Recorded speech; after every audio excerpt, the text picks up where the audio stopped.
Okay, better? Yes! Okay, hold on. Let's get the make sure the live stream's going. You shaved! Oh, that's right. You went to the gala and the thing and the thing. Brandy, You got a haircut. Brandy asked me to. Well, gee, you know, damn it. The least you could do. Say, it's like the first time in 18 years. That what? You hadn't shaved in 18 years? Yeah. I mean, I'd only trimmed the beard, but I hadn't been clean shaven since before Alex was born. You look a lot younger. I must say. Okay, let's make sure this is going. 1948.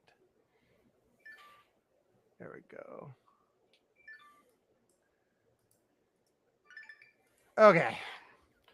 Since we had that extended preamble, shall we just go? Yes. Okay. Let's. You were able to hear the sound that you. I was able to hear the sound, both like on the back and forth, and on the clip you sent me. I think one of the 3 times we connected may not have fully recorded on Riverside, but I have everything on YouTube. So. Oh wait, so on Riverside, it was recording you sounding like that? Oh, I don't know. I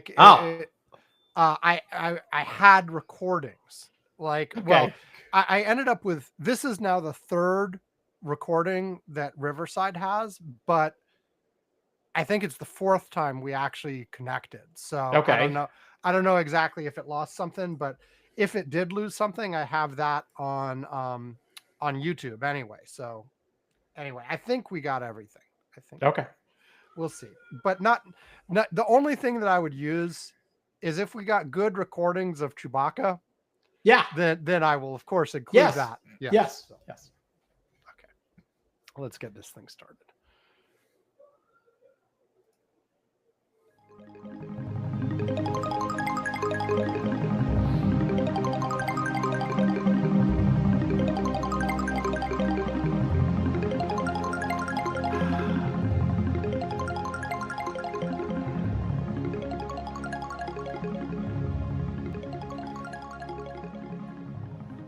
Welcome to Curmudgeon's Corner for Saturday, January 18th, 2025. It's just before 4 UTC as we're starting to record. I am Sam Mentor. Yvonne Bowe is here. And this is our last show of the Biden presidency.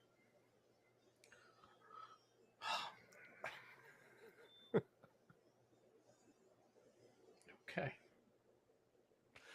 Anyway, we're going to do our usual sort of thing. We'll talk about whatever in the first segment, and then more newsy stuff in the second and third segments. One of the segments picked by Yvonne and one picked by me.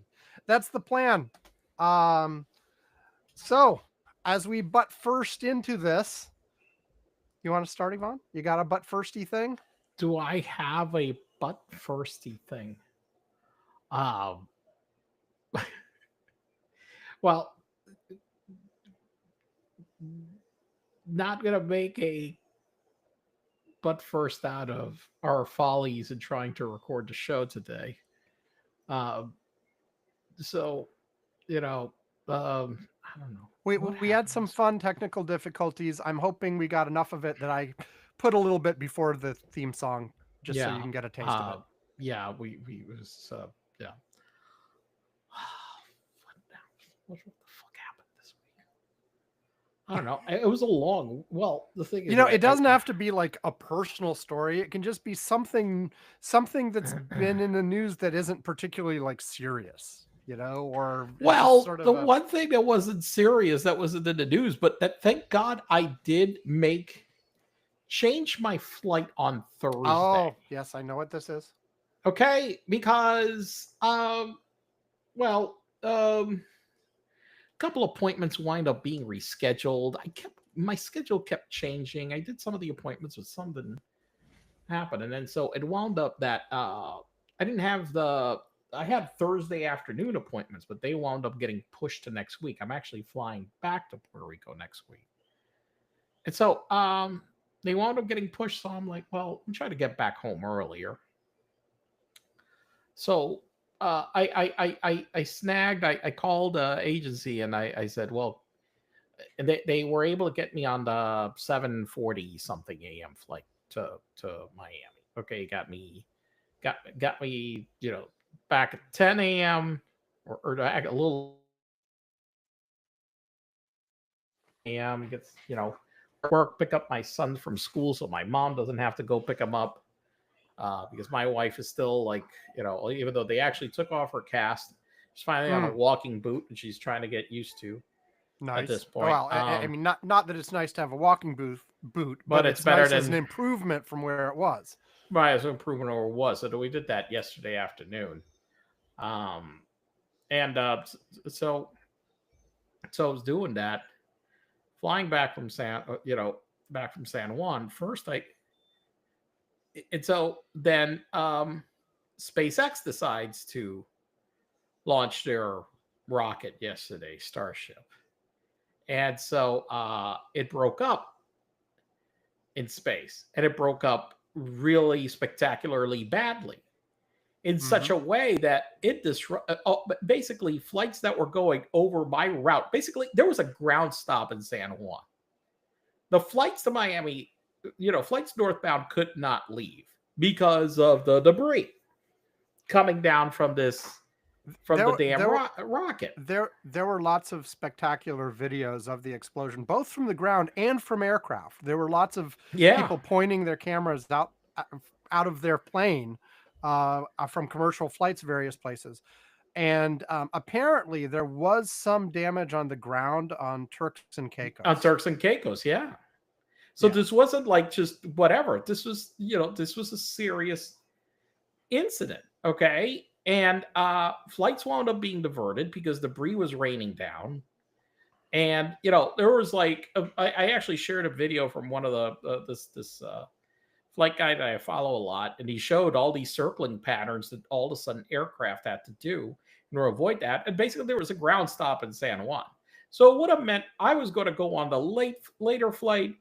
If I did that, I would have been I delayed just want into to oblivion. I just want to point out one thing. Like theoretically, they already, like even before the thing explodes, they close certain airspace where where they think there'd be a chance of a problem. Like if there was a problem with the flight where they think that there might be an issue. Like they already closed some airspace, they put some warnings in place, but apparently whatever it was wasn't sufficient given the actual Well, damage that happened. here's the thing: the only NOTAM that is out there for that is for a very small area, just very close to the coast of Texas, like right on the right near the where the rocket is launched. Mm-hmm.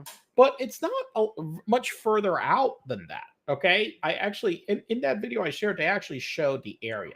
And it Right. was an area that was in the Gulf that was just very close to Texas. It was definitely nowhere near where the debris started raining down. Um, so yeah, so that was not, that NOTAM was, I mean, it wouldn't have, it didn't matter because they wound up having to implement. The FAA does have an emergency procedure Right. for these situations, and they had to actually pull that one into action um, because of this. You know, uh, Look, pretty unnerving. I got to be honest with you. Uh, you know, Honestly, this could have brought down a commercial airliner. And just to be clear, so people are aware who haven't been following this was an unmanned flight. It also was not one of SpaceX's routine satellite launches or whatever. It was a test Starship test. of the newest iteration of the Starship spacecraft, which is their big one that's intended to hold not just humans but many humans. Like Right. it's supposed to be like either a small number of humans, take them all the way to the moon, or conceivably, like, you could configure this thing to hold 50 people at once and send them to space or whatever. Right. But it's large capacity for cargo or humans or whatever you want to put in it. They have been iterating on this thing to test it. This is not the first one. This is not the first one that has That's blown ended up. spectacularly. And we've talked before about, hey, this is just SpaceX's general philosophy, right? Right. You iterate over and over, and eventually you get to the point where, I mean, their regular orbital launches have been going quite successfully with a high success ratio for a long time now. But people made fun of them for years because they kept blowing up rockets while they were developing it. And when they started trying to catch the rockets, the boosters, when they came back down, those failed over and over and over again before they succeeded. And this is just how SpaceX has chosen to do it, whereas sort of the traditional NASA way was to move much more slowly, be much more careful, and they've had big spectacular losses too, even with that philosophy. But SpaceX is just like, hey, we're iterating fast. We'll have some accidents. We'll fix it. We'll go forward. And presumably they hope they'll be fairly sure of the technology before they actually put humans on board. But in the meantime, okay, this one blew up. But like you said, like, they're pushing the envelope with this. Okay. Yeah. And that's the problem. And, I mean, seriously, this could have brought down commercial airliners yesterday. Okay. Not just one. If swift action hadn't been taken. This is crazy. And if one or two happen to be in the wrong place at the wrong time. Exactly. Yeah. This is too cavalier. And I've always said that it's too damn cavalier. This is the same philosophy as people that go and don't buy insurance, where they live in a place with hurricanes and they're like, well, we had 5 hurricanes and nothing happened until a big one just winds up, blasting everything to bits. And that's the philosophy that they're taking. And I think it's too dangerous. I think that, they could really accomplish a lot of what they're doing without being as cavalier as they're being. But I mean, and honestly, if we have to wait a couple of extra years for some of this stuff, it's not the end of the world either. Then you wait a couple extra years. Yeah, I just don't. I don't see the. I don't see the value in the extra risk, and that was like yesterday was bad. And I saw that the FAA decided to ban them, but I'm expecting that will be lifted like on Tuesday. Well, yeah. Well, even so, it's pending an investigation. By the way, an investigation. What are the funniest thing is that pending an investigation, they asked them to do a self-investigation, which right, which is one of the things they're saying is like, yeah, we've been doing that with Boeing. How did that fucking turn out? Well, and I mean, they already have a preliminary, like, they think it was a fuel leak or something, didn't they? Did I see that? Yeah, it was an oxygen leak, I believe, at a place that it couldn't be vented, and so therefore it built up and it exploded. Right. Oh yeah, and Elon was like, oh yeah, no problem, we'll just fix it, and then we'll launch another one again next month. Just like, okay, yeah. And I'm actually pretty confident that they're gonna let them launch it next month. I would imagine. I mean, they're the point of. I mean, to be fair here, the point of an investigation is to fix the problem and iterate and try again. If they can within a month figure out the problem, fix the problem, iterate, but so that but I'm sorry, how many of these have blown up? Well, what? This is the 8th, right, or something? Yeah, it's like 7th. Yeah, no, I mean, I don't know like if they 3 all blew up, but not all. But I think like 3 of them. There was that one that had that spectacular like blast at the right at the pad. They had another one that exploded in mid-flight. This one in mid-flight. So that's 3 off the top of my head that I remember.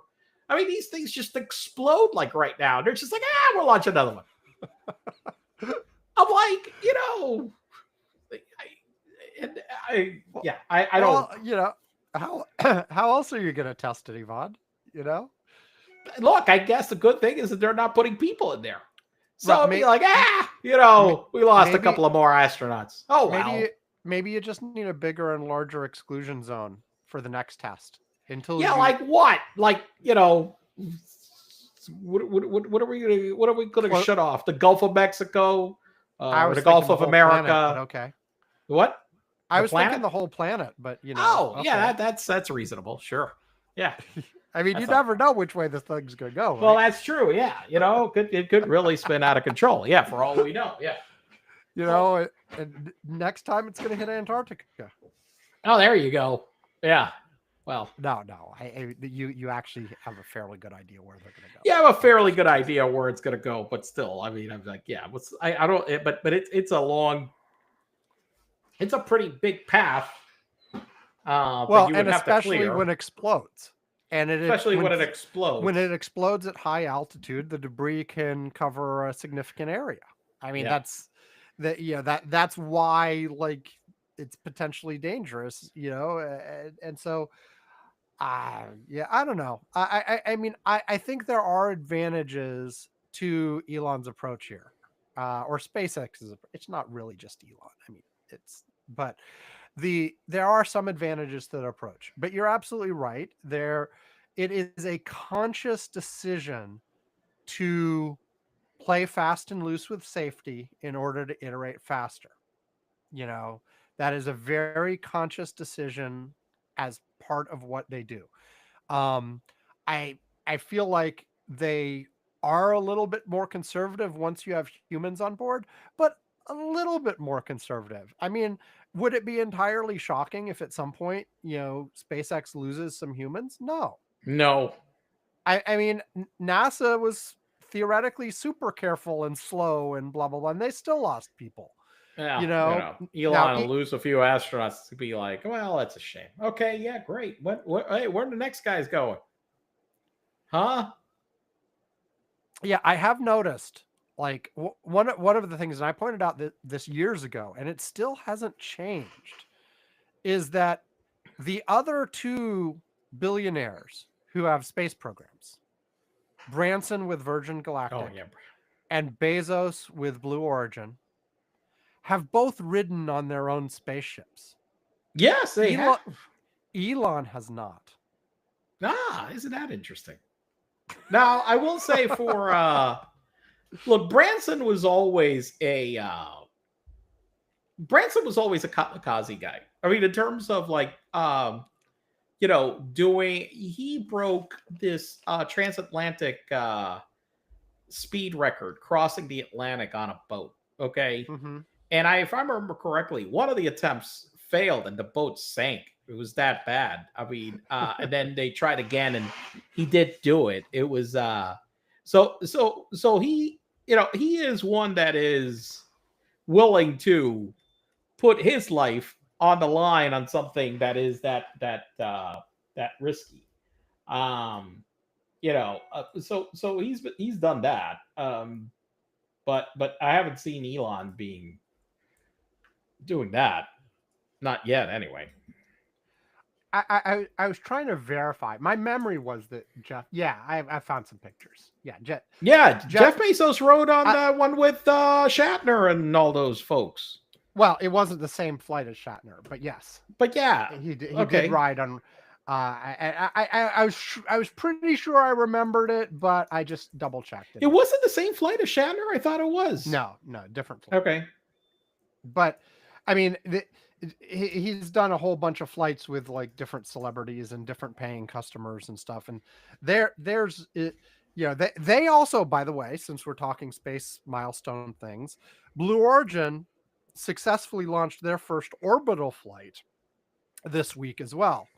No people on board, but they successfully launched something into orbit this week for the very first time as well. All of the other Blue Origin flights are basically straight up and then straight down again. You get a couple minutes in space, and at an altitude that's actually debatable whether it's not in space. Certain people consider it yes, certain people consider it no. But like, you know, anyway. So, but he wrote on his. Same thing for Virgin as well. By the way, the altitude it goes to is sort of in that debatable territory, but because there's no like uniform everybody agrees definition until you get to orbit. Once you're in orbit, everyone agrees. So, by the way, I double checked about what I said about Richard Branson. I was exactly correct. Branson's first attempt on the record in a 65-foot twin hull Virgin Atlantic Challenger departed New York in June 1985, and was fatally damaged by striking a submerged object only 100 miles from Bishop's Rock, the intended finishing line, and sank in heavy seas. All the crew were saved. Okay. So, by the way, but even after that happened, he went next year and tried again. Right. And he succeeded the next year to do it, breaking the record. So yeah, but yeah, he went. They hit a submerged object and sank, which is one of the reasons why I always avoid Objects. Well, okay, yes, okay, you try to do that, but the more trying to not navigate at night makes it more difficult to observe. Usually, the things that you hit by a submerged object is a floating log or something like that that's very big, and when you're going at a high speed and you hit something like that, it's very likely to cause a hull breach. Okay. There could be some very heavy objects like, hey, you got shipping containers that went down and other stuff and whatnot. You wind up hitting all those things at high speed at night. It's at night you're not going to see it. Usually during the day, I try to be very observant and looking out. You're trying to make sure you see what the hell's out there. But at night you're not going to see shit. Okay, all right. Right. You're driving through there. You're not seeing a damn thing. Radar's not going to pick up submerged object. If it's over there, whatever, you're gonna smack into whatever the hell it is and go down. And so but he tried again. And so Bezos went up, and Elon Musk apparently is like, no, not really. I'm okay. I'll send somebody else. But anyway. Yeah. Okay. So, is it my turn? Mm-hmm. So, I'm gonna note, and earlier on, I'm very articulate and proud of my ability to speak cogently, and that is what I was going to talk about. No, I got to do something this week that was pretty cool that I'll just relay. And to start with, I'll say presidential inaugurations. I've actually been to a couple. There's one coming up here, and after I was able to vote, I was actually really proud of myself because I'd been to like the first 3 presidential inaugurations after I was able to vote. I attended all 3, like just in the crowd. So 92. You went to W too? Yes, 92, 96, and and 2000. 2000. So I went to all 3 of those. So both Bill Clintons and the first W. But then 2004, I couldn't make it. I'd already moved down to Florida, and it just wasn't going to make sense for me to go up there. And I was really bummed about that. And then after that, I was like, and no point in ever going again because now I've broken the streak, right? And also I lived further away, and I moved to the West Coast, blah, blah, blah. But and it wasn't a thing of like supporting who was getting inaugurated. It was like viewing something historic, You only get got to meet Mr. Wolf.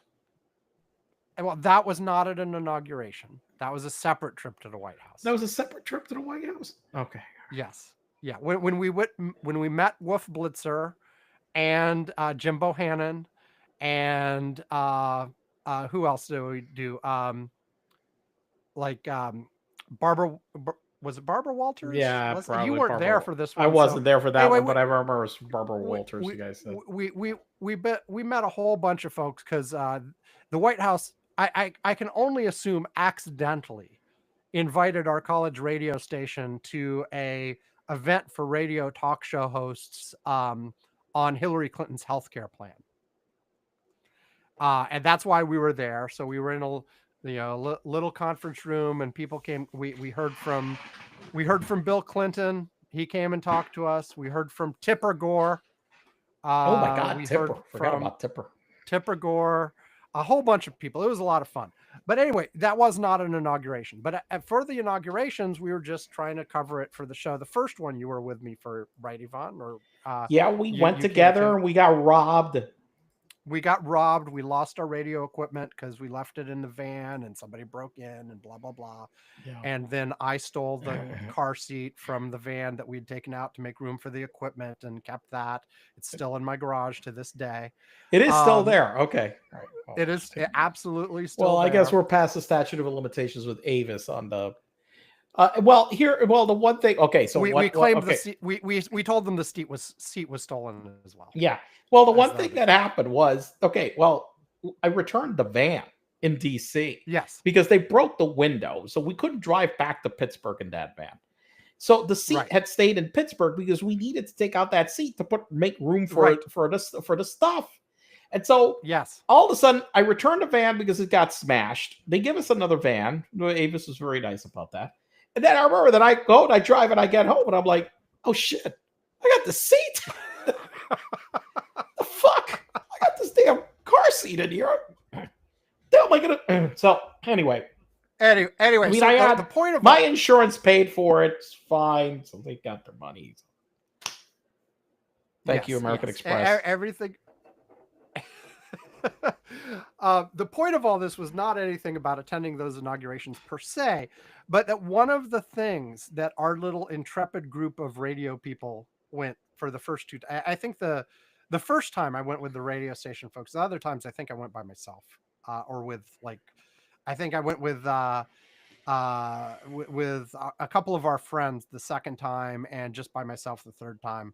But anyway, the time we went for the radio station, our friend Rebecca had the wonderful thought that, hey, we're going to try to crash some inaugural balls. Right. Now, of course, we didn't get so far as even finding one, let alone crashing it and try to get in. And that wasn't going to happen, right? They're all have security and guest lists and all this kind of stuff. Oh, wow. But we were young, stupid, naive college kids. So we were like, we'll find one and we'll just find a party and it'll be fun. And even if we weren't going to find one that had the president coming to visit, we were like, there's got to be a party that we can just find and join. But no. We wound up somewhere. We did not do I can't any remember. such thing. We wound up somewhere. I don't remember where exactly we wound up, but it wasn't anywhere anything nearly that exciting as a. No, we stayed the night at my dad's house, and I'm sure we went to a restaurant or something. Right, whatever. But anyway, so this week, I did not. The presidential inauguration is next week. I am not going. It's not next week. It's like a couple days away. Yeah, we're recording this.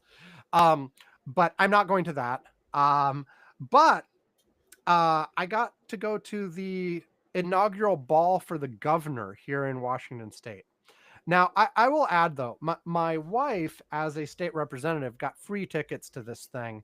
I got in not because of that, but because we actually paid for me. Turns out, you can just you could just pay and go, because they sell tickets to the damn thing for some I forget which chamber of commerce or somebody put it on and sells tickets, and it goes to them or whatever. Anyway, so you could just buy it but so she got the freebie as an elected official to go in, but we did pay for me to go in so I could be her eye candy, and it is a black tie thing. So I rented a tux? A new suit for.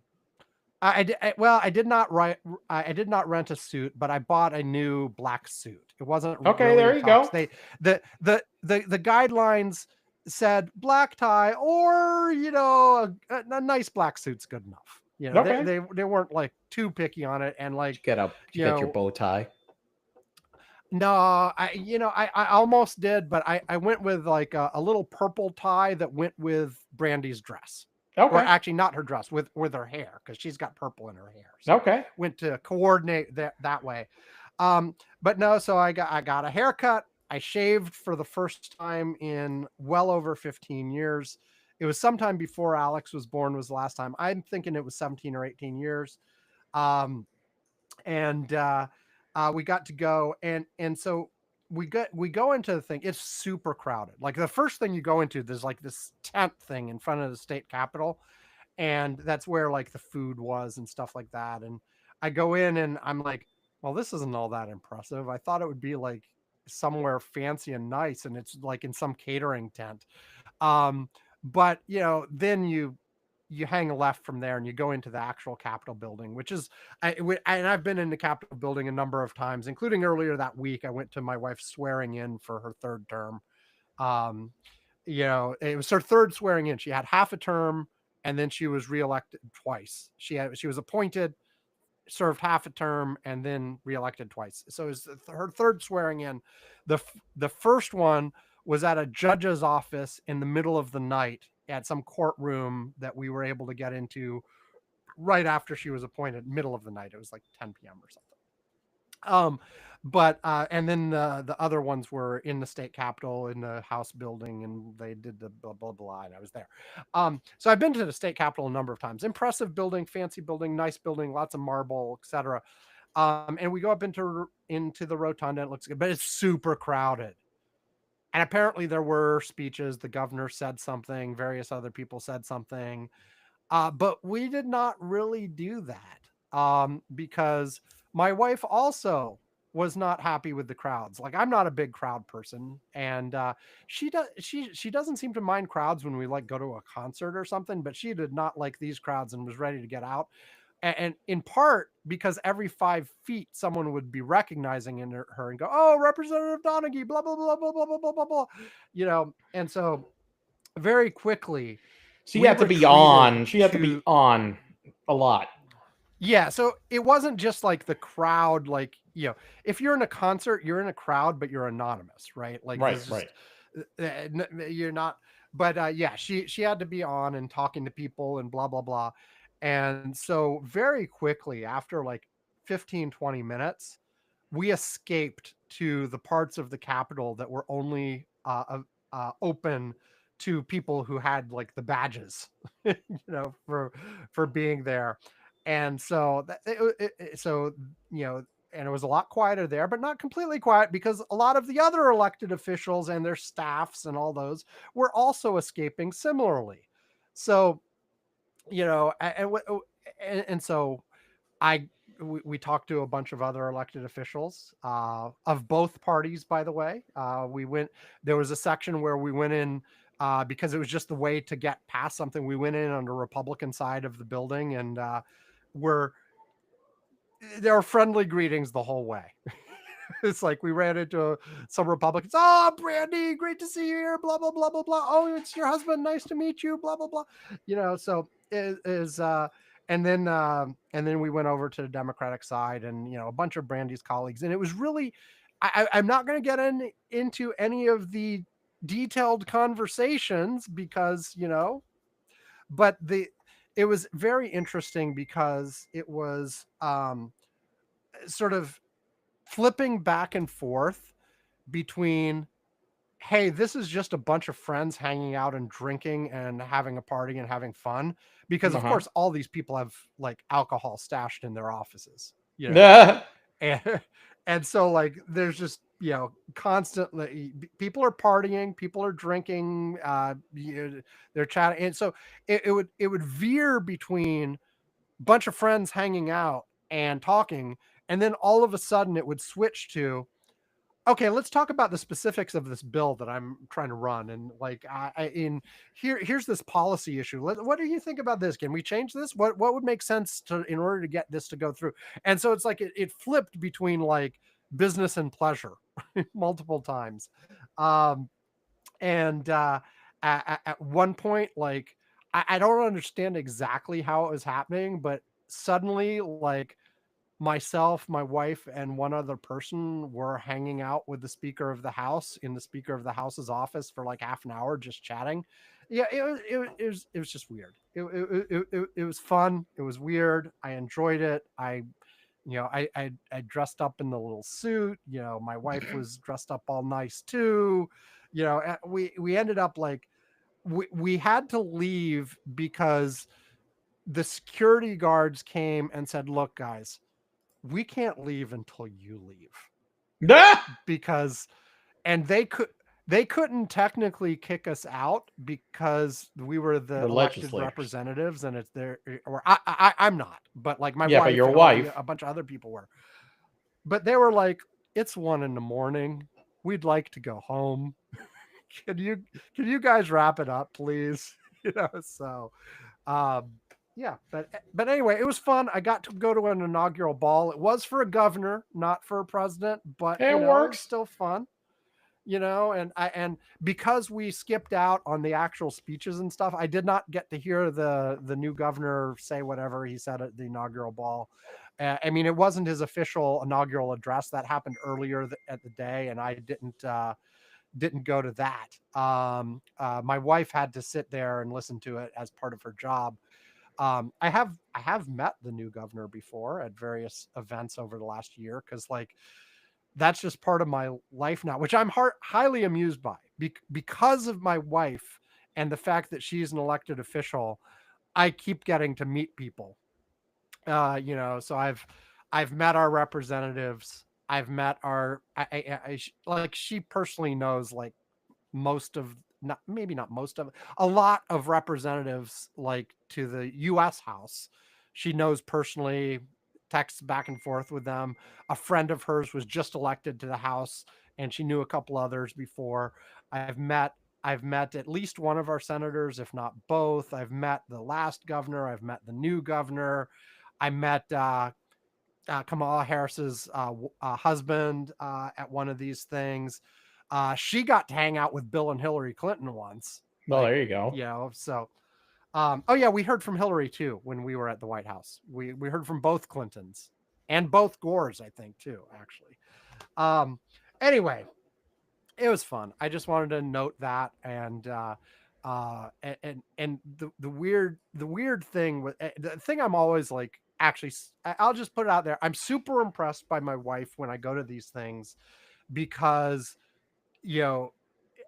of the politicking. Like, she's going around, she's talking policy, she's talking details of bills, she's like, you know, making friends and influencing people, as they say. Like, she's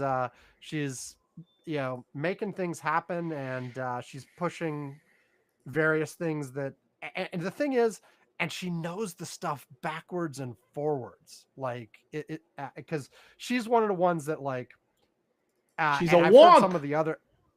She's a wonk, and I've heard some of the others comment even like, about how she reads the damn bills,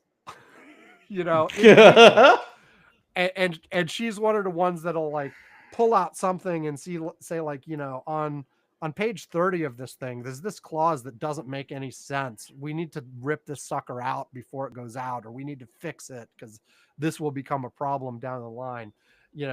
Anyway, kudos to my wife. I'm always impressed when I go to these things, and it was fun to like, dress up and see people that like do things and in a fancy building. Although most of the time we were in the back rooms that were less fancy, but yeah, and it was fun. Okay, that's it for me, and that means it's time to take a break.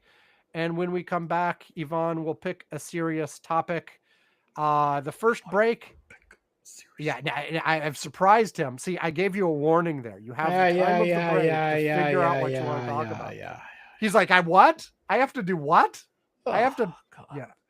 Anyway, first break is a random wiki of the day. Here we go. Do. Hello, this is Standard Amy. I'm here to let you know about Sam the Curmudgeon's other podcasts, the Wiki of the Day podcasts. Wiki of the Day comes in 3 varieties: popular, random, and featured. Each highlights a new Wikipedia article each day. They just pick the articles differently. This week on Random Wiki of the Day, you would have heard this summary for catering constituency. The catering functional constituency Chinese is a functional constituency in the elections for the Legislative Council of Hong Kong created for the 2000 Legislative Council election to replace the Urban Council and Regional Council constituencies. The constituency is composed of bodies of several catering associations. It is also corresponding to the catering subsector in the election committee. Since its creation, it has been held by Liberal Party's Tommy Chung. A similar hotels and catering functional constituency was created for the 1995 election by the then Governor Chris Patten with a much larger electorate base composed of almost 70,000 voters. That's it. See? Fun, entertaining, and educational, right? Okay, now look for and subscribe to the Wiki of the Day family of podcasts on your podcast playing software of choice, or just go to wikioftheday.com to check out our archives. Now back to Curmudgeon's Corner. Do. Okay, Yvonne, so what's the choice? The new iOS mail app classification. Okay. So you had put that on there. And I also saw some people complaining and certain things about, well, the iOS summaries are bad, and they were like rolling back some of those. But let's start with the mail classification on the phone. So I'll tell you. First of all, yeah. Yes. So first of all, just for reference, I still have an iPhone 12 series, so I don't get any of the Apple Intelligence stuff. Oh, I have an iPhone 12. I thought you Pro got a Max. new phone. No. I debated it a little bit, but the conclusion I keep coming to is this one's still working fine. I don't need to yet. I'll wait until the damn thing breaks, or there's something really, really compelling that I'm like, oh my God, I need that. And nothing about like nothing about the features that are available to the 15 and 16 that are not available to the 12 has yet made me feel like compelled that I have to upgrade. Okay. So, because I still get the newest iOS. Yeah. I still get the newest iOS. I just don't some of get the Apple features. Intelligence. Well, here's the question. Yeah. So, do you have the new mail classification though? I do. So you do have that. Okay. And this is and so I can speak about it. I put it on the list. Yes, I know you did. I had not put it up. I had thought about it to talk about it, but I had not put it up. But you did. So I mean, here's the thing. Mail to me is now like email specifically. Yeah. It is now a horrid chore. Yeah. I have my own domain. I don't use Gmail or anything like that. And I've used the same email address for something like 25 years now. Yeah. It has been around a long, long time. And so the reality of what that produces is that 99% of the mail I get is fucking spam. Okay. I'm gonna go like I recently, with the help of this classification, I have been able to filter like my daily email down to where it's a manageable number of messages that are in my inbox. Okay. Wait. Hold on. I'm saying this to give you perspective on the email deluge that you're talking about. Okay. A couple of weeks ago, I went and I cleared out all my email read, and I also did it the same for my junk mailbox. Okay. I wanted to see how many junk messages I'm getting, like, how quickly they're piling in. So let me see the date, from January 6th to today, which that is how many days? We're talking about 11 days. Okay. Mm-hmm. How many junk messages do you think I got in 11 days? Take a number. Stab. What do you think? 1,000. 1,219 messages. Who the hell could manage through this ridiculous deluge of shit? Here's where I was. So before this Apple Mail update, I'll tell you, I had before the Apple Mail update, there was no the spam filtering that was available in the Apple Mail ecosystem was on the desktop client. and you had to turn it on. Well, it was on by default, and I also had at my hosting company, the one that has my email domain, abulsme.com, ABULSME, if anybody wants to send me even more spam. Also had a spam filtering solution on it. The server side spam filtering solution was so bad, I had to turn it off. And by bad, I mean real mail going to junk. Okay? Because it's one thing when spam ends up in your mailbox, but when real mail goes to junk, that is more problematic. Yes. And I mean, and it was also like somewhere I had turned off every option to auto delete spam that I could find, but things in the spam folder were still getting auto deleted at some point. Christ. So like there was mail that I wanted that I waited too long and was gone. Okay. No boy. There were also, for some reason, there was mail that was just, I had a problem for a while that there was mail that was like once or twice, I'll tell you, and this is not related to Apple's mail app. I'm pretty sure it was related to my server, but for a few months I had a problem where like I would open my mail app, usually on my desktop. I would see some mail I wanted. Yeah. I would move to go click on it. Like it had just come in. I saw it show up at the top of my mailbox and it would disappear. And then I would go searching for it and it would not be in my spam and it would not be fucking anywhere. And I'm like, and like sometimes this was like the security codes, like when you somebody mails you a security code so that you can log for 2-factor authentication, and I couldn't find the damn thing, and I'm like, it's gone. What the fuck?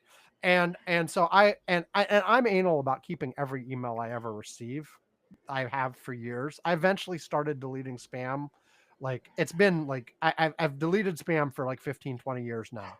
But before that, I was keeping every spam message too. Oh God! What? How, I'm. What? You're deleting. What? I'm shocked. You're deleting spam. This is you. I know. A couple times I've regretted it, and I was like, if I hadn't started deleting spam, I'd have this rich data set to do an analysis going back 25 years. But I mean, anyway, no. What we really needed was that you should have printed them all. We should have kept printing. Yes. Printed the spam. Yes. Make a real spam folder. Here's my spam folder. Yes, here's your spam folder. Well, a spam folder, spam garage. Basically, at this point, it would just have filled up the whole garage. Okay. Anyway, my point was, getting back to the mail app. So I turned off my server side spam filtering because it was sending real mail to spam on a regular basis. Okay. I still had the spam filtering in Apple's desktop mail app.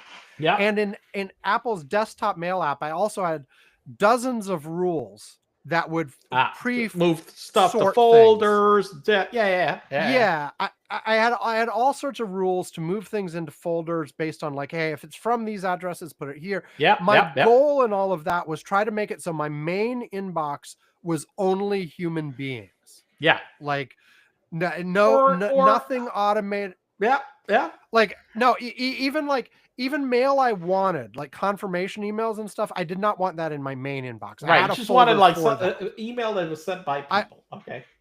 Yeah, I wanted my main inbox to be human beings. Now, they could be human beings at companies that I interacted with or for school or whatever, but I wanted them to be from actual human beings typing in something and hitting send. But I was failing even at that. And at a certain point, like I was not getting messages, so I turned off most of those rules. I turned off the Apple Mail, even the Apple Mail spam, because I was still missing some stuff, and I was like, maybe it's coming from that. I don't know. But then I was like really excited about this automatic categorization that Apple was going to launch in Mail, because I was like, maybe. Like they've got a primary, they've got transactions, they've got updates, they've got promotions. maybe with all of that kind of stuff, when I look at those filtered zones, they will all make sense. Yeah. But here, my actual experience with it is, God damn it, you need another one of these filters for spam. Because every single one of these categories still has tons of spam in it. Okay, well, okay, so And- maybe, okay, let me say something about this. I think that Yes. I am on iCloud. I mean, to be for clear, my email. Wait, hang on. I'm using iCloud right, for my email. Yes, iCloud. Okay? iCloud has additional server-side spam filtering that I don't have from my domain. Correct. I have Apple Mail and so, too. I do have an iCloud Mail as well, but I don't use it as my primary, and it doesn't get as much of this stuff either. All right, so iCloud does have that, and the reality is that on mine on the phone, I've got the stuff going to junk that is just junk that I don't even want to see. And then I've got all this stuff sorted. Okay? So it's not just unfiltered. I've got that where it's already downsizing to just stuff. I've been doing over the last couple of years a pretty decent job of tagging what the fuck I don't want to see. Okay? Right. And look, I recognize that. Like, one way to look at this is that's the server's job, and iCloud is apparently doing an okay job for you, and my mail host is doing a crappy job, which is why I had to turn it off, because I didn't want to lose the mail it was sending to spam that was actually good stuff. And so, of course, I have more spam in my inbox. Duh, that's my own choice.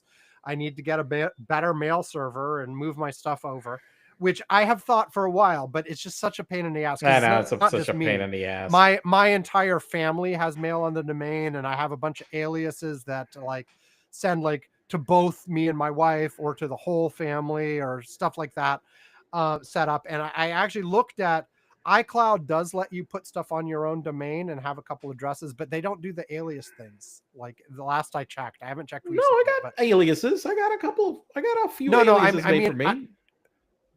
No, like that send to multiple people. I don't know if I got. No, I got aliases for me for certain things, but I don't know. No. I'm talking about setting up an alias where I can be like, I got family. You. Yeah. So I can have one address that goes to the whole family, kind of thing. Anyway, so I haven't looked recently, and it would be a pain in the ass to migrate because I have to it's a lot of work. Change it on every. Yeah. Because it's not just, if it was just me, it would be easy. But because I have the whole family on this damn thing, I have to go to all their devices and change their settings too when I do this. And there's a transition period where you have to move all stuff off the old server, get it on the new server, unless you're going to lose stuff. No, yeah. Blah, blah. It's a pain. I can see how it's a major pain in the ass. Yeah. I don't have time for that shit. So, but I think there's a role for the mail client here too. Yeah, okay, fine. You want server-side spam filtering, but the mail client as well should be smart enough to know, okay, let me look at my primary category right now. Okay, there are a couple. First of all, it is the primary category itself is better pretty than good. It used to be. This is I'm gonna listen. The primary category and I've done some training because you can start telling it, hey, this is not primary, hey, this is primary, and so forth. So you can start training it. Look, that in and of itself was a revelation. I thought. So what's the training? Just when you move it out of the category? There is somewhere there where if you take a message and you can select, hey, this is not this category, this is the other category, and voila, I'll start putting them there. Oh, categorize sender. Yes. Yeah, categorize sender.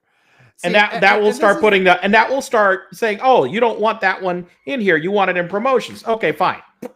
Or junk. All I'm saying, junk is not a category in categorize sender. I've got that's the thing. The thing is that because I have it on iCloud, I have a category as junk. Yes. Oh man, they I have need to the make junk that category. work. So yeah, move to junk right there. I'm upset. I have it. I am jealous. Well, I have moved to junk, but it's in the I move stuff to junk all the time. But in that categorized sender stuff, one of the categories was not junk. Well, no, you categorize, but the thing is that if you select one to move to, on iCloud, if I select it to move to junk, okay, it's either those categories or junk. Yeah, so I have not maybe moved to junk is slowly training like the mobile device to move it, but I don't know. I don't think it is. I think this is because it's on iCloud. I'm going to server.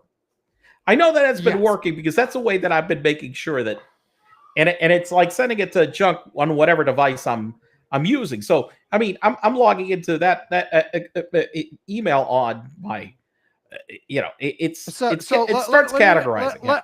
Let me just give an example, like, and I think it does need junk, but even if it didn't have junk, it should know that something titled Consumer Survey from sdqsd@biende.floristinct.com that says your last chance to claim your reward. Fill in a short survey to get your reward, with a giant image of a Dell computer that is clearly not actually from Dell.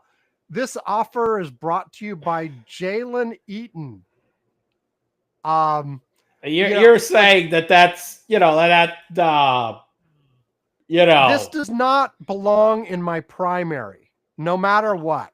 Now, are you sure? I mean, come on, are you really sure? I mean, come on, you want that Dell computer? I mean, come on, this is the opportunity of a lifetime that you've been waiting for to get this free Dell. Exactly. And all I'm saying is that there should be like, I reckon again.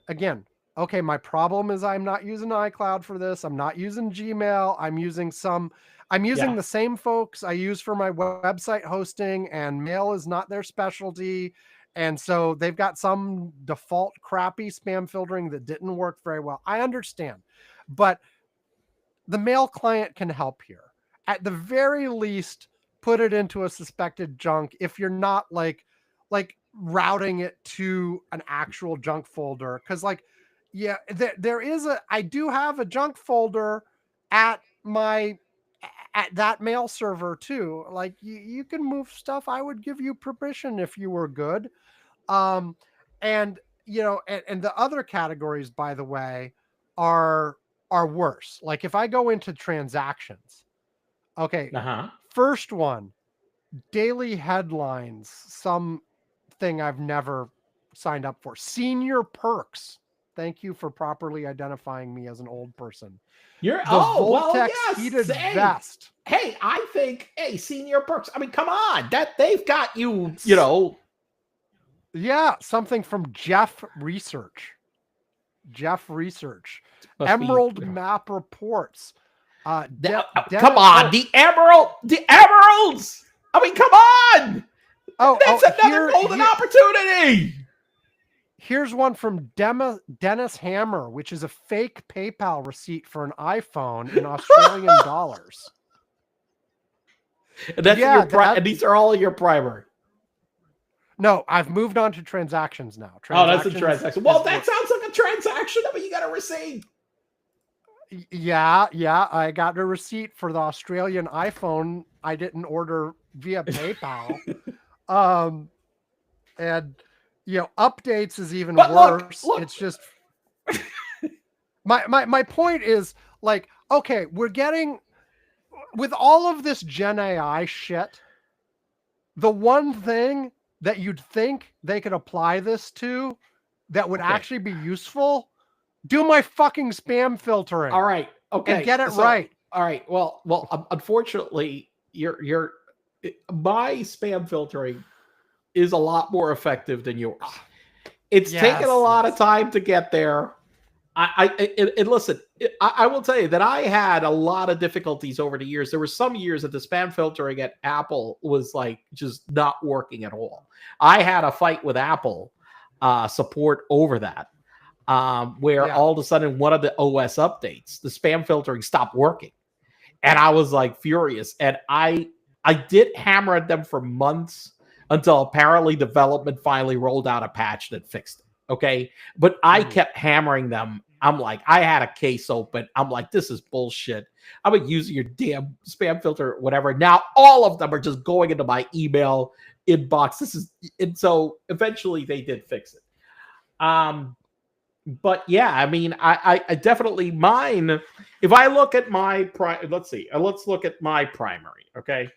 Oh, and by the way, if I go to promote, I guess the closest thing is promotions, because my promotions is basically all spam. Well, not even. There are a couple things in promotions that are legitimate email from my son's school is ending up in promotions. Okay, so you can change that as a category and put it in. I know I can change that one. So at least that one. But like, I guess I could consider promotions to be spam and just train it so all spam is promotions. Yeah, you could do that. Because like I practically never want a real promotion. So maybe that's the right way to think about it. Promotions I'm looking at this over here, and the ones that I have over here, like I have an open support case with Plume because one of the pods they sent me, the new ones, is defective. Okay. I did get I want in primary like a notification. Hey, I logged onto my Apple ID. So I've got that. Okay. I got my notifications from American Express. Hey, your card was not present for a purchase. I'm like, okay, I want to know that. My tax documents from Charles Schwab. I want that in my primary. Okay. All right. I want that. Apparently somebody has been trying very ardently to hack into my Hertz account. I keep getting notifications of my 2FA for Hertz repeatedly over and over, which I'm not trying to log in. Obviously, they're failing. I'm getting the notification, but somebody is definitely trying to hack into my that. An appointment from Manu's therapist, appointment with wind mitigation inspection, a couple of notifications of credit cards, notifications that I signed some documents, an appointment. So basically everything in my primary is stuff like, hey, you got a charge on your credit card. You have an inspection coming in. So that's pretty useful. Let's go to transactions. Amazon. My wife now, all of a sudden, being at home, for God's sakes. Okay, one thing that I told Sam that, they're like, talk about a guy that eats his own product. Sam definitely, loves the product. Okay, all right, that is no problem. Okay, thank God it's not cocaine. We get multiple Amazon boxes on our porch every day. Listen, thank God you guys, thank God Amazon, thank God your employer doesn't sell cocaine, because if it was cocaine, you'd be like the most addicted person in history. Okay. So all my Amazon notifications, like my hotel, notifications from hotel that I'm going to, which I'm like, I already know I'm going to the hotel. I don't need that. Promotions from my Hilton, Walgreens notifications, my FPL email bill. I know I'm getting the electric bill. I know what it is. There's no surprise on those. So those are all in like the transaction thing. Credit cards. Okay, I bought Girl Scout cookies. Okay, so I'm going to the other one. Updates. I don't know. Apple update. It actually made it's got my iCloud thing there. Right. Your point is it's working well for you. You spent some time training it, and it's working well for you. So I need to spend some more. I need to spend some more time, and I need to consider spam as promotions and just treat it. Teach it everything that goes into promotions and pull out the things that aren't promotions. The other thing I will say, though, that is disappointing on that front, and I'm sure they're working on it, but they didn't update the desktop client with the same thing. They said they're releasing it later. They said for some reason it wasn't out first. I know. But this is what I will say. Look, the one thing about it is, look, it's not perfect, okay? But, look, I have like Microsoft Outlook that I've used for work a whole bunch for several reasons. Sometimes I get secure messages or other stuff, force me to wind up using that client. And they've had a classification of like primary, inbox, or other, which I found somewhat helpful, okay? This takes it several steps ahead. I found that Outlook classification useful. It really did help at filtering out some messages that I really didn't want to be seeing as primary, but I don't want them to go in the junk. This is from almost any email client I've seen recently, by far one of the biggest changes I've seen at anybody trying to make the damn thing more useful than it is right now because of the deluge of shit that we get.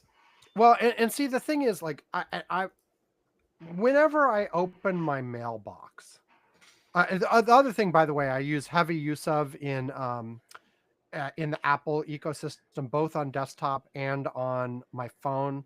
Although sometimes it doesn't sync properly, but like is the VIP category. I basically any human being I'm really expecting email from, because just making it my inbox was not working. But I've basically any human being I'm expecting email from, I designate them as VIP, and then I go into the VIP folder, and that really is essentially it's all humans and like one set of notifications I've decided was important enough to put there. And so, but every time VIP, I open my VIP works it does help. But every time I open my regular inbox, I'm like, oh, because the first thing I have to do is scroll up and down through the thing, mark all the spam, move to spam. And I guess now, instead of move to spam, I will classify it as promotion, and then I will mark everything in the promotions folder as spam. And I have to go through that. Then I basically have a 3-pass approach. First is go through looking for spam and move that to spam, classify it, whatever I'm going to do in the future. Then second, I go through looking for stuff that is real mail, is mail I want, but I don't really have to do anything with. And I file that away into an archive folder. And then for whatever's left, I look through it and I'm like, okay, what do I actually do with this? And the problem is, by now the the missing step, the missing step is to print it all. Yes, I must still print it all. Yes, all of it. Yvonne is referring to the fact that when I was in college and we had limited disk space, so I couldn't just keep everything. That's right. I would regularly just print all the mail, and I had huge stacks of printed archival email. It did help. It did help that at CMU we could print unlimited. I mean, that's an insane thing that no university does that anymore. We could send jobs down to, they had these massive printers down at Ween Hall, pages, and we could just fucking like just deluge that. Hey, print this, whatever massive thing, and they would just have it over there ready for you. Yvonne was not there when I finally left CMU, because I went to 1 year of grad school before I dropped out because it wasn't actually what I wanted.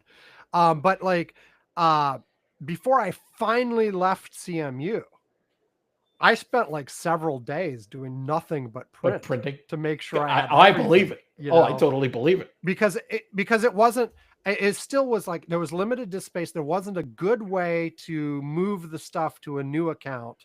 Like, right. I'd gotten a commercial account, but there wasn't a good way to just transfer my stuff from my CMU account to the other account. Not back in those days. No.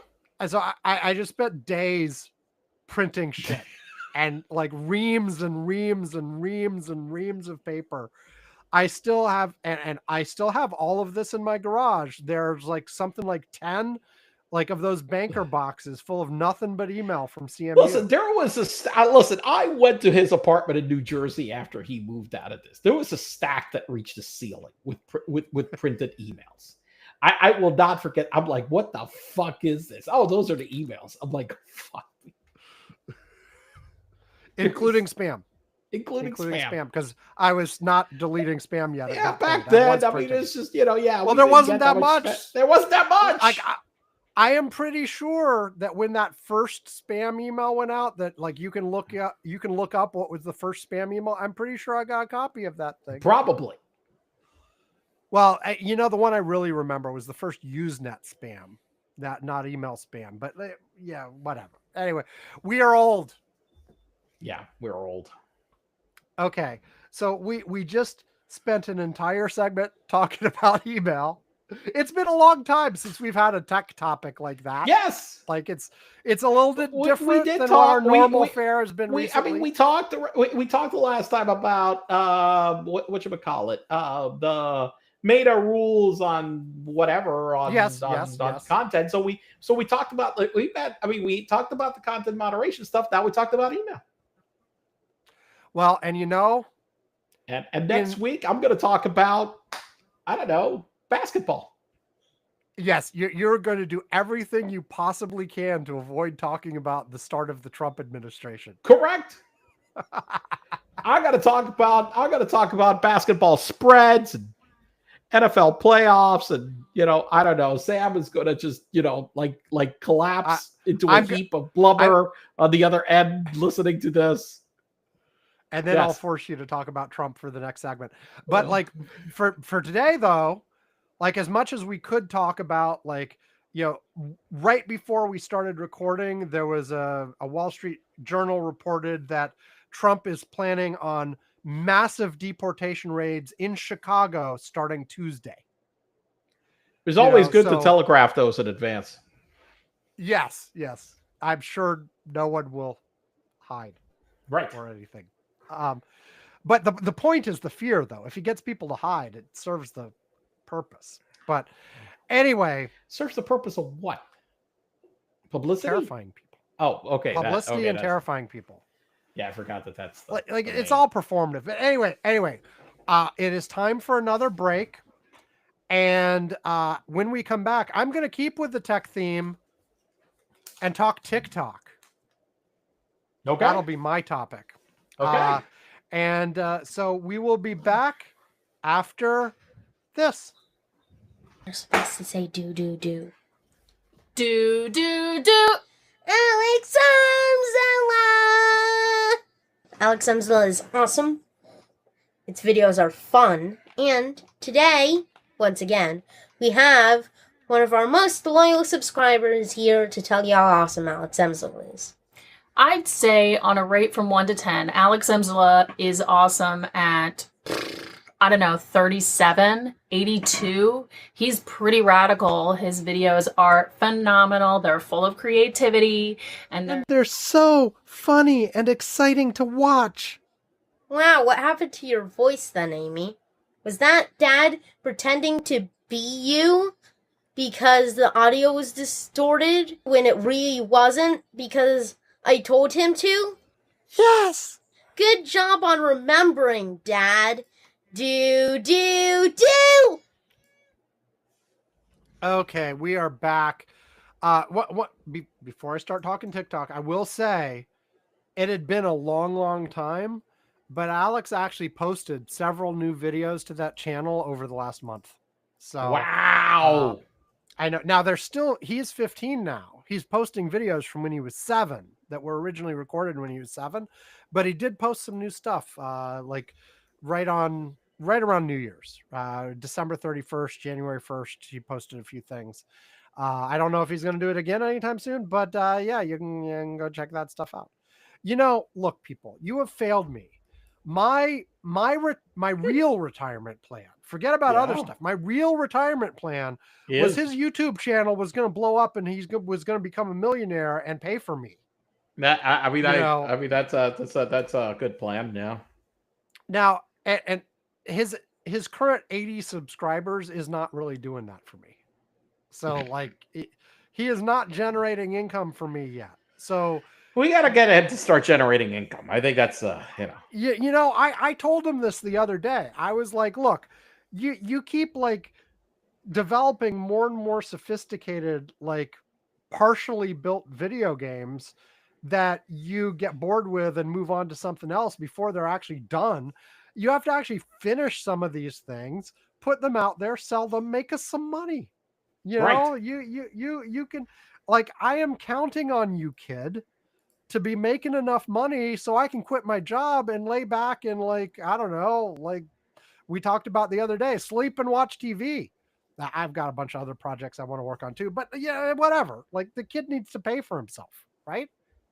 So that's got to happen soon. We had a couple ideas for projects that we were talking about a couple years ago that, again, he got bored and moved on before we got something that worked, and like and we're physical products too. Like there was a gadget that we like were trying to think through and blah blah blah. It had some. I thought it had some potential, but he and I had creative differences on the direction it should go. Like I wanted to go one approach, he wanted to go another, and like it just didn't work out. So anyway, okay, TikTok. What happened with TikTok, Sam? TikTok.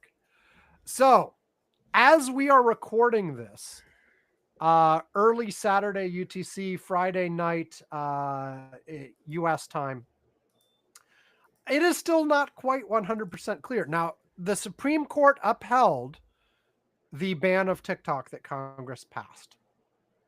The current situation is that the Biden administration has said, look, this thing expires Sunday on the weekend before the inauguration on Monday, which, by the way, is also a federal holiday. We're not doing jack. Where the no enforcement actions are going to happen Sunday or Monday. And so this is up to Trump. Yep. This is whatever happens is up to Trump. Now there are a few things there.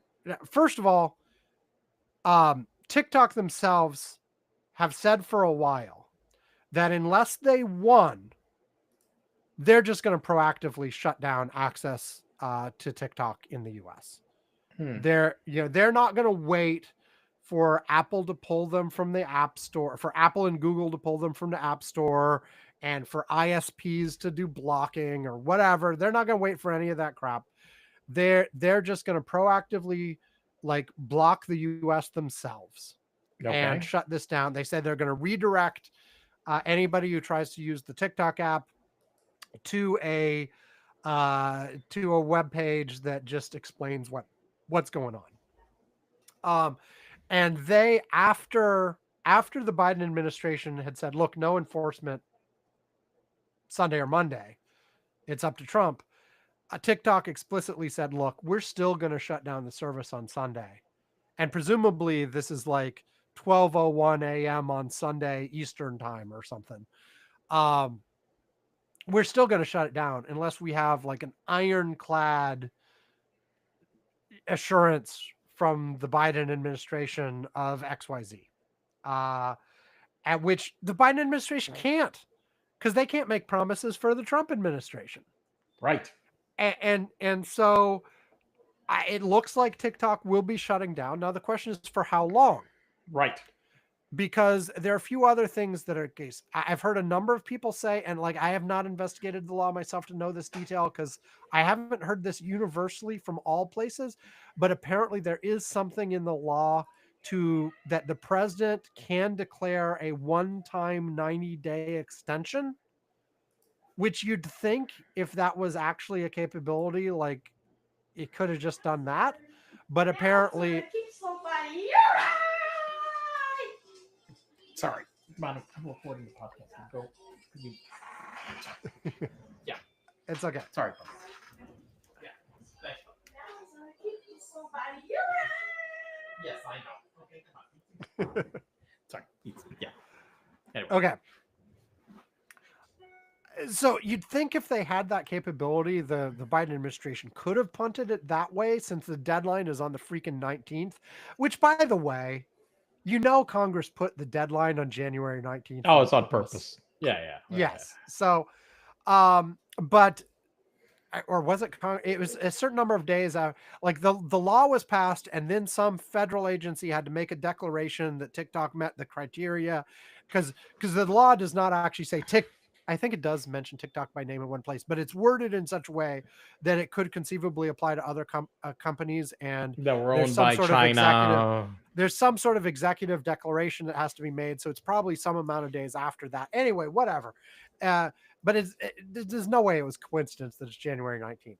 But so I guess there's the possibility that, and meanwhile, Trump has been signaling in all kinds of ways that he wants to find a solution. He submitted an amicus brief a while ago saying that he wanted to Supreme Court, please give me more time so I can make a deal once I'm president. So maybe he signs something to do that 90 days, or he gives TikTok the assurance that he's not going to enforce for a while, which, by the way, that's like, hey, yes, this is the law. It's been affirmed by the Supreme Court, but the executive is going to decide not to enforce it, is also sort of like not the best way to go about doing things either. But there's the possibility TikTok shuts down for a couple days. Trump comes in on Monday or Tuesday, and he's the TikTok savior, Sam. He's the TikTok savior. He's the TikTok savior, man. He's coming in, you say? He's been This is what you needed. He's going to come in and save immigration on the first day. Yes. I mean, there's been talk of a Trump executive order on TikTok. But although it's unclear, what exactly is that executive order? It's going to be ignore the law. Maybe. Sure. Why not? There's also an effort in Congress to do an extension there as well, but it's unclear it has the votes or where it would go. So it looks like this, by the time you listen to this episode, if TikTok, because I'm not going to get this thing out Saturday, probably, who knows? Maybe I will. But there's a good chance by the time you listen to this episode, TikTok will have been shut down or not. If it is shut down by TikTok themselves shutting it off, there's also a chance that early next week, it somehow gets resolved and TikTok comes back. Yep. And Donald Trump is the savior of TikTok, which, by the way, there's approximately half of the U.S. population are TikTok users at this point. It is not a small piece of social media. And a lot of those folks are upset. And so, what you were saying, Yvonne, Donald Trump's the savior.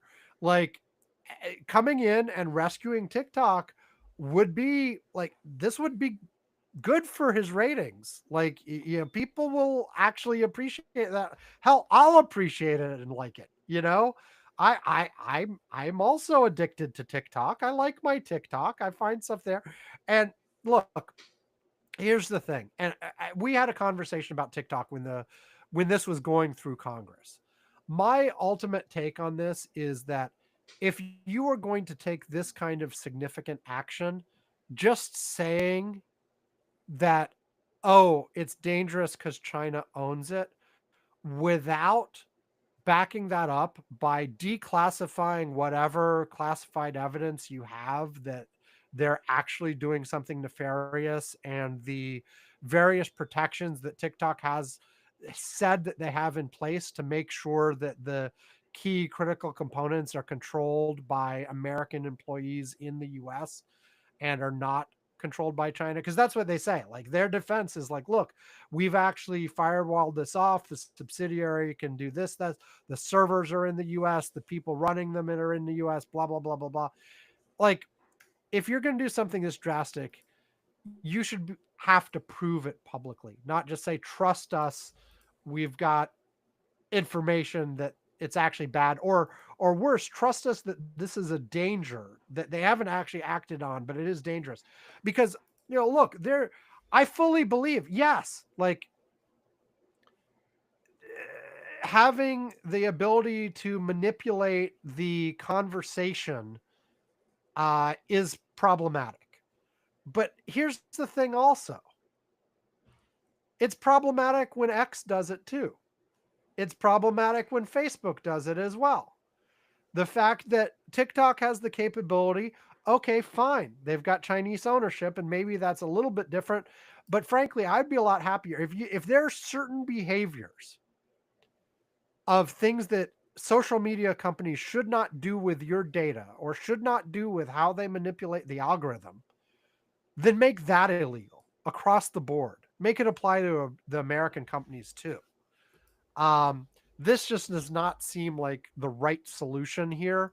And it seems heavy-handed. It seems like, and of course their defense is, well, we didn't tell them they had to shut down. We just told them they had to sell. They could have sold. And apparently there's various billionaires who are like, we're trying to work out a deal. We'll buy you. But ByteDance is like, no, it's not for sale. It's not for sale. Sorry, we will shut down before we sell it. I mean, of course, there was the whole rumor this week that the Chinese wanted to sell it to Musk. Yes. Well, there was a rumor that they were talking to him, but like ByteDance has consistently said they're not selling to anyone. I know that, but I'm like, at this point, I'm like, look, man, here, listen. You want to talk about a nice bribe to Musk? We're talking about a 40. They estimate valuation of TikTok at $40-50 billion. Okay, basically makes him whole on his Twitter loss. And the reality is that, as I've experienced doing business in Russia and so forth, look, the especially the last few years under Xi, the last 6-7 years, the government control over all. That's China, not Russia. But no, I know, but what I'm saying is the government control Russia and China, as I mean, but like in China, which I also had to deal with. Look, government control and pressure on the companies has risen to a level that was unseen before. And the reality is that they know that such a decision like that, whereas 10 years ago was probably pretty much wholly in the hands of the companies, not anymore. Right. That era is gone in China right now in business. And so it's disingenuous to think that this is not a government influenced decision. My whole thing in terms of the ban, I actually was with China on the my whole thing is they have the authority and have banned so many of the large U.S. companies from doing business there. It's not reciprocal. It's not reciprocal. That I'm just like, you know what, fuckers? If that's the way you do business, then fuck it. We'll ban all of yours. The hell with this. Because this is ridiculous. This is not reciprocal trade. You guys want to be able to put your companies any app they want on our markets, yet we get zero access, almost zero. Right. Like it's not like Facebook and all of these are. They're all you banned. Can't access them in China. They're all banned. Well, and the thing is, like I've heard one or two people make that argument, but the main arguments for this were not about the trade reciprocality. It was about the Chinese government being able to use this as a form of influence over Americans and as a form of sucking in data. Because basically, like most social media apps, like this is not unique to TikTok. They basically are set up so they suck every possible piece of information off your phone they possibly can.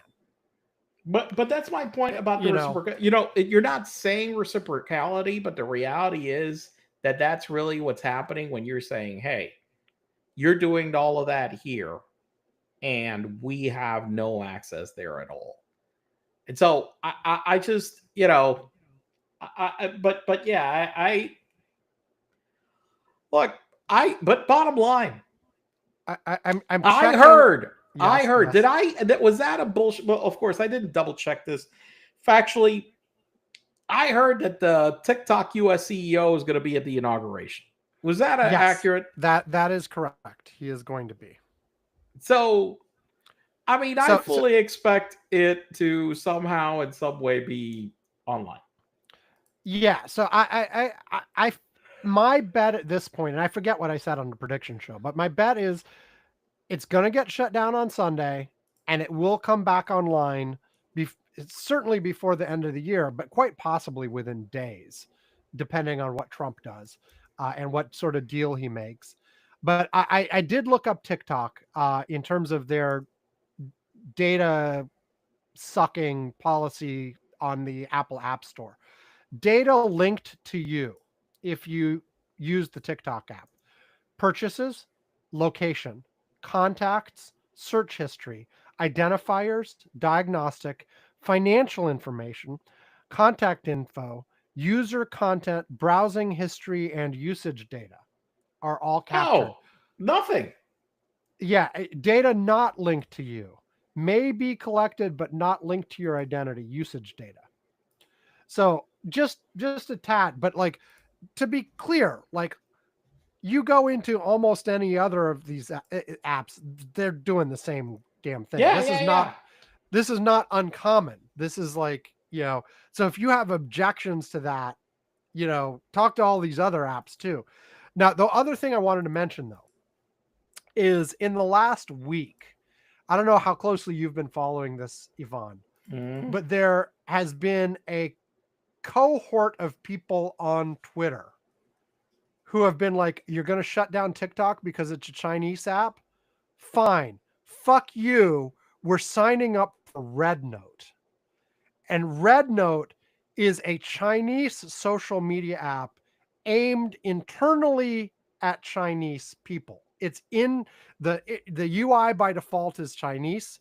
The description is in Chinese, like everything, and it is unabashedly like TikTok is like, hey, we've got an American subsidiary and we've tried to firewall things off. No, Red Note, which by the way, another translation I've heard, because the real name is of course in Chinese.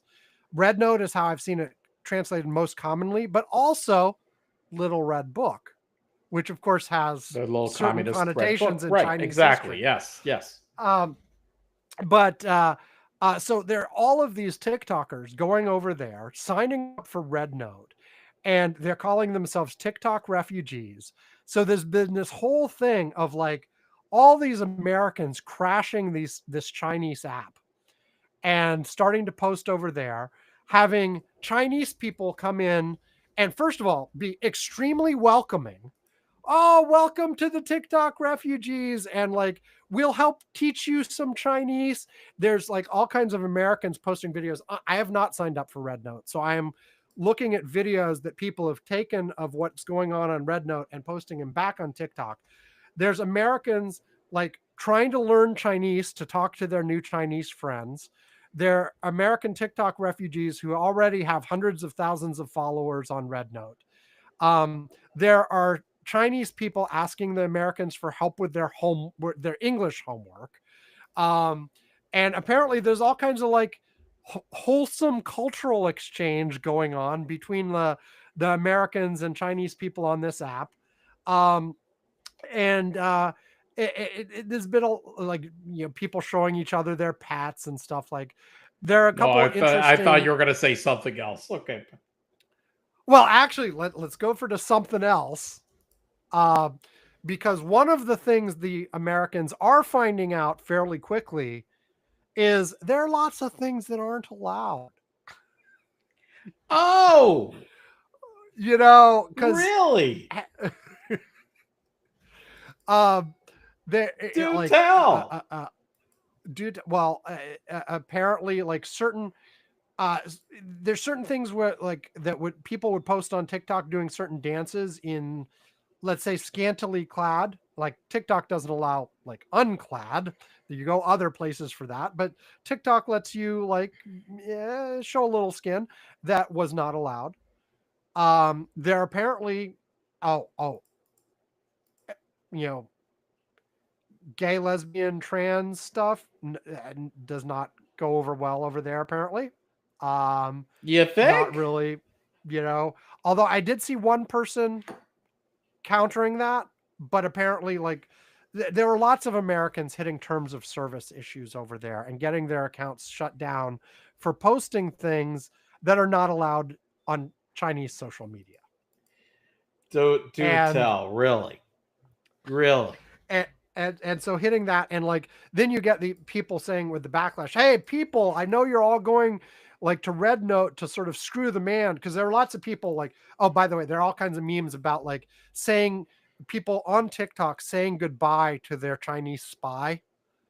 And there's all kinds of people like going over and talking about how they're going over to Red Note to give them all their personal information because, again, screw the US government. They're worried about like us giving up all our data. So here's all my data. Have fun, enjoy it. But there are people coming back and saying, look, it's all nice. You're trying to stick it to the man and blah, blah, blah. But this app, it has all kinds of issues too, with their policies, with what's supported, what's not supported. And there are actually reasons why not to do this. And then one other thing that apparently has, and I'm just going to talk about Red Note rumors and things like that. Let me just say up front, a lot of this stuff has not been entirely confirmed. Okay. But here's one thing that apparently did happen. There was this one Chinese man who, when all the Twitter refugees were showing up, filmed a welcome video and was like, welcome to Red Note. We appreciate your presence here, and we're welcoming you, and it'll be great to have you, and blah, blah, blah, blah, blah, blah, blah. Some Americans started distributing this as saying, look, the Red Note CEO welcomed us. And we're all like distributing this about how the Red Note CEO was welcoming and blah, blah, blah. And then the next day, like posted on the same channel or whatever, was this guy's girlfriend is like, dude, everybody thinks you're the Red Note CEO. It's just some guy in an apartment with his girlfriend. It's just some random guy posted that welcome message. And then there are people going like, well, he looked like a CEO. He taught, he was welcoming us to the app. Who else would it be? But apparently there's another rumor going around that Red Note is actually considering separating out the foreign IPs now, because there's just a little bit too much interaction with the Americans going on that they'd rather not have. So they're going to segregate the IPs out to make sort of an American portion of Red Note and a Chinese portion of Red Note, and reduce the intermingling. Another thing I saw a bunch of posts on were Americans reacting to, apparently one of the things that's really common on Red Note was it's common on TikTok too. It's common, people, I mean, not common, but it's something that people have done, showing, they go get a bunch of groceries and show what they got and stuff like that. And so a bunch of Americans were oohing and awing over how cheap the groceries were in China. Oh, God, here we go again, this stupidity. And how people could, oh, this is just a regular worker living alone in a really nice apartment that I could never afford here in America. And so there are a lot of people, and also people just remarking at how technologically advanced China was, seeing some of the buildings and stuff like that, of oh my God, they're not living in huts. I don't know what they expected. Oh my God, these idiots! I swear to God, they're all such fucking morons. I mean, basically, so in a couple of weeks, the Chinese will figure out, oh my God, we've been invaded by a bunch of morons. And by the way, here's the other thing. There's this app that is not in English, as you mentioned, anything. So, yeah, there may be a nice big, thousands of whatever people, tens of thousands of maybe go over there. But the mass market is not going to go. No, the masses. They're not doing these this. Are a few. No. Red Note is the number one downloaded free social media app on Apple right now. But there's a big difference between rising to the top of the download charts for a few days or even weeks, than having a whole bunch of people actually take the time to move over there and be over there on a regular basis. It's going to be a handful of people doing it for novelty for a little while and then dropping off again. Kind of like what happened with Threads at the original spurt. Yes. I mean, people will check out the alternatives. People are looking for TikTok alternatives. People got a lot of mileage over the fact that, they want to ban the Chinese app. We'll show them Americans using a Chinese app. And so people got mileage out of that. But you're right. It's not a mass thing. It's not like the 170 million people who are using TikTok are going to move to Red Note. It's going to be, like you said, a few tens of thousands who do it for a little bit. Yeah. But like, and this was something that, like, if they do separate out the IP addresses, there were people who were like Chinese Americans who were using this to keep up with their friends in China, who are like, if you fuck this up for us, we're going to be pissed if like American IPs get segregated from the Chinese IPs on this app, so anyway, yeah, TikTok. I am going to go through all the videos I've posted on TikTok for either Curmudgeon's Corner or myself. I've got local copies of anyway. So I don't have to go download all my videos, but I might go through and look and take like screenshots of comments and stuff. Because I don't think, even if I go and do the download all my stuff, I don't think the comments are included because they're actually somebody else leaving the comment on yours. They're not really yours. So I might do something like that to like archive this stuff tomorrow. I don't know. And I'll just double check that I have copies of everything. So, but I don't know. There is people. If this actually gets shut down and stays shut down, there'll be a lot of people who will be pissed off by it. It will not. They will blame Biden. He did sign the law, although the law was included in some omnibus bullshit must pass thing. It wasn't a standalone. So I don't know, but people will blame Biden anyway. And if Trump rescues it, they'll give him the credit, and perhaps deservedly so. I don't know. And look, there probably are real national security concerns. There probably are the real trade concerns. No reason why he's getting deservedly so the credit. First of all, it was the Republicans that actually pushed this through. Okay? Well, it was fully bipartisan. They may have they may have originated it, but this is one of the things. But they originated. But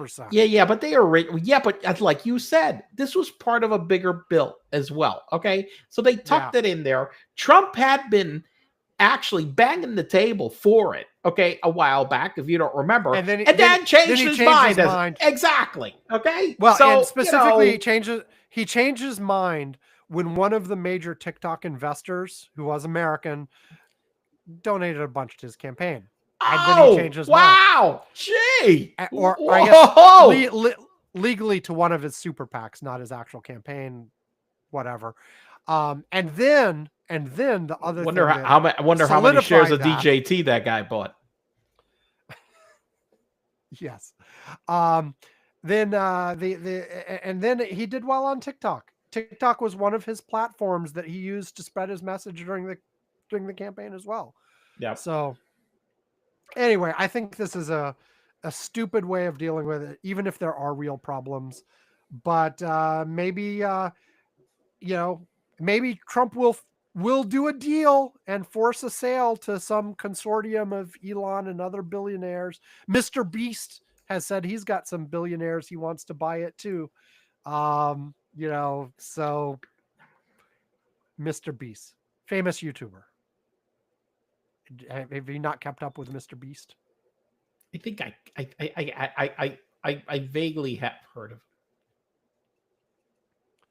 him. I do not subscribe to Mr. Beast's channel. I find him kind of obnoxious, actually, but he comes up with a bunch of other YouTube channels I watch. They mention him and talk about him and stuff like that. So he's kind of unavoidable, but anyway, I find him annoying, but he's done really well. He's made lots and lots of money on YouTube, and his thing is giving away that money in like game show kind of things. And by the way, I just looked up his net worth is only $500 million. That's Mr. barely Beast. Yes, that's not even Mr. Beast.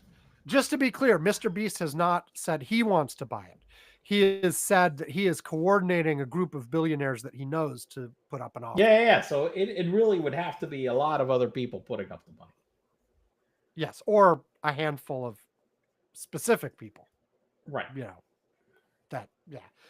So look, let's be clear. Even Elon Musk, because this is the one thing, when he bought Twitter, he had to go beg, borrow, and steal the damn money. Okay. Yes. So. Well, he probably still would now, but he's considerably richer than he was when he bought Twitter. Oh yeah, but remember that all of it is most part is illiquid. I know it's all the big locked up. problem. It's all locked up. So even if he went, he would still have to borrow the money from somewhere, or sell some stock of something, or do something or whatever. I mean, he can do it, but it's not like it's not like he's sitting in he's not Berkshire Hathaway, which right now I think is sitting on like $300 billion in cash or some crazy amount of money. So Warren Buffett, as basically the guy that decides at Berkshire, he could go say, we'll write a check tomorrow. Cash, but very few companies have access to cash. Maybe he'll do it. You think he wants TikTok? He doesn't want that shit. He doesn't want anything to do with this shit. Again, he has been very quiet and pretty much on purpose. He's really just staying out of his old shit. He's old. He's tired. His partner doing this died, and he's just like right now. It's just like, let's just leave me the fuck alone. Yeah. And I can't blame him. And in the end of the thing is, if ByteDance really, and like you said, probably driven by the Chinese government actually making the decision, if their bottom line is we're not going to sell no matter what, we'll shut it down first, then it's getting shut down unless Trump basically decides we don't care and we're going to ignore the law, or we're going to shove through. We're going to shove through a bill to undo the law from a couple years ago, which is possible. Maybe that's part of the shock and awe is a bill to undo the TikTok law. I don't know. We'll see. Anyway, that's it. By the time you listen to this, you'll know if it was shut down on Sunday or not. And yeah, so we're done. Anything else on TikTok, Yvonne? I think we're done. Well, no, we're done. Okay, so the stuff at the end. Thank you, everybody, for joining us again. You can go to curmudgeons-corner.com where we have archives of the show, transcripts, links to all the ways to contact us, links to our YouTube. There is no link to TikTok. If TikTok does survive this thing, I will add a link to TikTok. I've been posting to TikTok like little 1-minute video clips of the shows for the last month and a half. And some weeks they get a lot of traffic, some weeks they don't. I don't know what makes the difference. I guess some of the shows China likes and some of them China doesn't.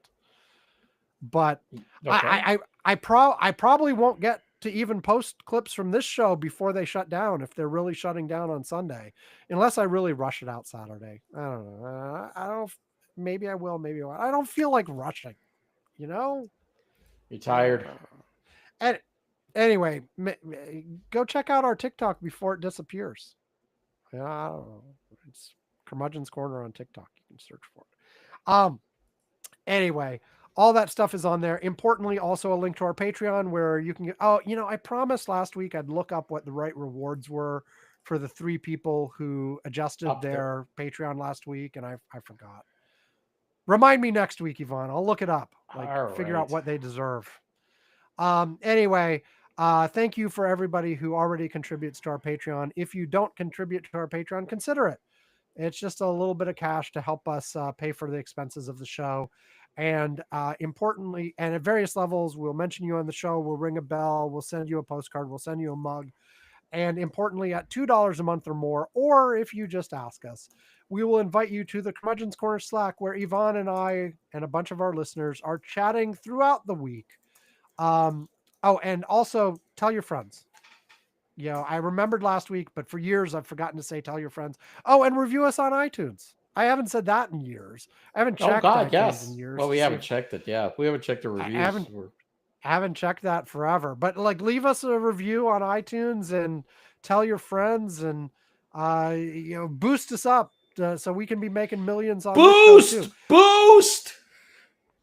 Anyway, Yvonne, is there something from the Curmudgeon's Corner Slack that we have not talked about on the show that will make people so excited about the Slack that they want to contribute to our Patreon that you would like to share with us today?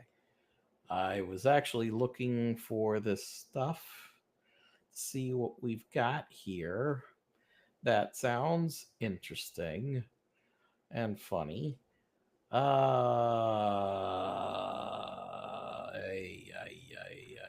the way, today's popular wiki of the day was in fact Mr. Beast. Presumably because of his TikTok stuff. Because of the TikTok stuff.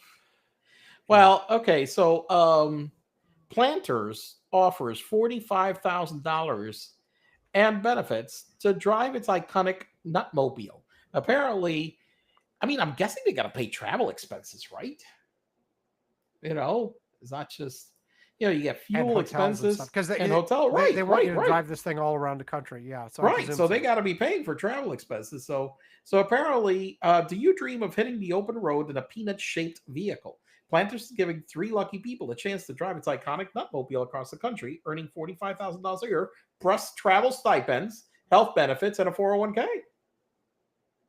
There you go. I mean, you know what? If I was retired, I would. Sure, why not? You know, I think they probably frown on you taking the peanut up to 120 miles per hour. They might, yes, but that might get a lot of publicity for the peanut. You know, you got a police chase. You got a police chase of the peanut. Wait, do the cannonball run in the peanut? Yes. There you go. That's the get from coast to coast as fast as possible. Right. I'll do a cannonball run on the peanut mobile. You know, yeah, that's one of those things. I could do all of those things. Yes. I'm sure. I mean, I'll tell you what, get them a hell of a lot more publicity than any other damn thing they're doing. You know, it would be, can you imagine the helicopter chase of the peanut? The peanut's going 120 miles an hour down the interstate with 100 cop cars after it. Yes. And helicopters, live TV coverage. You know, because in order to do that, I'll have to get it juiced up. So I'll go and I'll take it to a shop. Okay, they'll give me the. Oh, peanut. You don't think the stock peanut can do that? No. I'll go and I'll have to go to a shop, guys. We need to modify this thing. Okay, come on. This thing needs to do over 100 miles an hour. You know, I'll spend $10,000-$20,000 in parts, put it in there, whatever. Get the peanut, and then we put it on the road, and then we're blasting through, and then we get the massive police chase going on. Yes. You know, for some reason, every once in a while you see these people doing the land speed record in rocket-powered vehicles. You never see a rocket-powered peanut. No. Hey, I go to the Salt Flats, get a couple of Genesis to take off units attached to the damn thing, and try to go and do a speed thing on the peanut. I will say, listen, my wife did get. Let me. The aerodynamics of a peanut are not necessarily ideal, but that would just make it more interesting. Make sure I got to get a helmet, fire suit, and other things if I'm going to be doing that as well. By the way, my wife actually, as I haven't been out on a racetrack in a while, did gift me for Christmas this thing to go on a racetrack on a car in February. And try not to die. I'm thinking, well, not a race car. I went and the one thing that I picked was that I've driven almost every German car, but I've never driven like an Italian supercar, like a Ferrari or a Lamborghini. Okay. So I have never done that. So I chose to, I did choose to drive a Lamborghini at the track. Okay. So because I haven't done that, and I'll report on what that is. I'm sure. Yes, we will expect your report once that's done. I expect to be yelled at the. I'm pretty sure. I'm expecting. I've heard from some other people that one of the things is that most people that show up, they haven't really driven cars fast before, so they're not going that fast. Mm-hmm. But then you get a guy like me that showed up that's like driven very fast, and they're like kind of like freak. They kind of like freak out because all of a sudden this guy gets in the car and all of a sudden, slams it, smashes the gas and pulls out. They're like, "Whoa, wait, what happened?"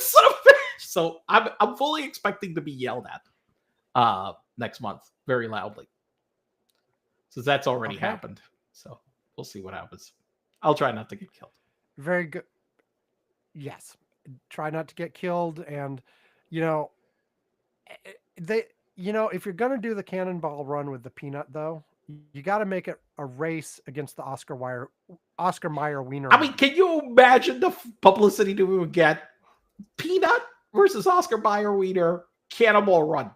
I mean, that would get a lot of publicity. There you go. Indeed. I like this idea. Okay. All right. Okay. With that, we are done. Hey, everybody. We did not talk much about politics except where it intersected with TikTok and stuff this time around. That's a big political issue. I mean, it is. But for one, like, we're a couple days away from the second Trump administration, and we did not really talk about it. We didn't really talk about Biden's legacy or any of that kind of stuff. But here's one thing I will say. I keep looking at people complaining about Biden, and I want to punch him in the face. Like right now, it's just like, get the fuck out of my face. Well, and all I was going to say is Trump has promised shock and awe for the first 100 days, and specifically a bunch of stuff in the first few days, first day, first week. So by the time we get here next week, we'll see how much of that was talk and how much of that was real. Like we've said, talk about what he does, not what he says. Starting on Monday afternoon, we'll find out what he actually does. So there we go. Stay safe, everybody. Have a good week. We'll talk to you next time. Goodbye. Bye. Say goodbye, Yvonne. Bye. Bye. Bye. I said bye 3 times.